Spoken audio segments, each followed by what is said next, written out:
is coming. I can feel it. Dark forces are upon us.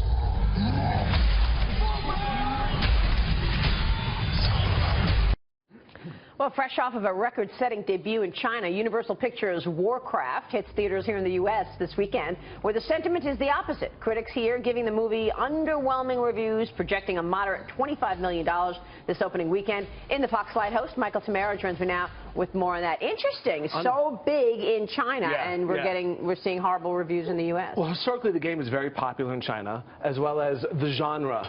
Fantasy. The genre fantasy is very big in China. Yeah. Translated, the movie is called The World of Magical Beasts in China. And they have done everything right in terms of marketing this movie to the Chinese market. Legendary, which produced the movie, was bought by Dalian, which is a Chinese company. They have 4 Chinese equity partners in this movie. It's the biggest release in the history of China, and it's also in 3D, which is also China is also the biggest 3D market. China is on par to surpass the U.S. as the biggest market for box office starting in 2017. Wow. And I'm not going to look back right now. I was just having this conversation with somebody yesterday about China investing so much money in movies. In movies.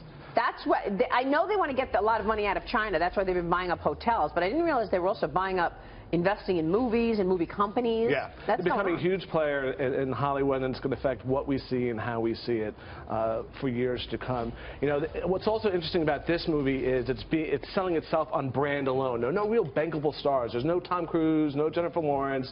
You know, Ben Foster and Dominic Cooper are names, but they really don't open up movies. And it's based on a video game. Exactly. So, you know, Universal. From a video game to a movie. Yeah, Universal has another big franchise on its hand. It's probably going to open up about $25 million in the U.S., probably coming in number 1 or 2. Conjuring 2 is poised to be opening up number 1 this weekend. But it's also 3D. It's also 3D. Oh, those glasses. Looking good. All right, I like it. It does make a difference with the glasses.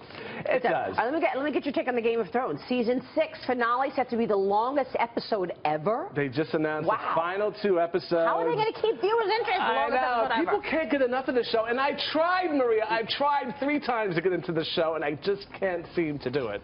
You know, Jon Snow dying. Long movies. Yeah, you know, Jon Snow dying and coming back to life is no JR. Who shot JR, as far as I'm concerned. Good, But the final episode is going to air June 26th on HBO. It's called Winds of Winter. It's going to be 69 minutes long, which is a big deal for HBO. It's all about giving fans more of what they love and being true to the story. So 69 minutes, that's the longest ever, but that's not that long. It's not that long. For television, it's kind of long. For TV, for sure. Especially for an hour-long show.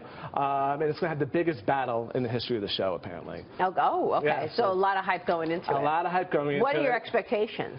That long, lots of hype going into it. I mean, will it resonate? Yeah, I think people love this show. And they like watching from home. And they love watching from home and from their iPads. You know, the season premiere of this show was down a notch from last year. It was about 7 million viewers. But when they factored in all the streaming and the viewing on phones and iPads, it came in over close to 11 million people.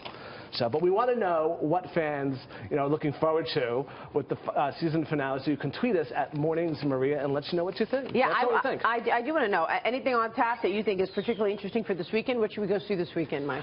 I'm being forced to go see The Conjuring 2. Okay. I could barely sit through the first one. Yeah, the husband wants me to go see it. I'm like, I don't know. I'm going to be like this the entire time. The first one was terrifying. Yeah.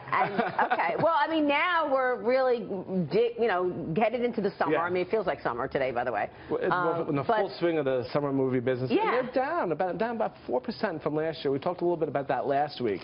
But, you know, Hollywood is suffering what they're calling sequelitis. You know, every weekend it's one sequel after another, and they're not living up to the originals. People want fresh. People want fresh. Are they really tired of sequels?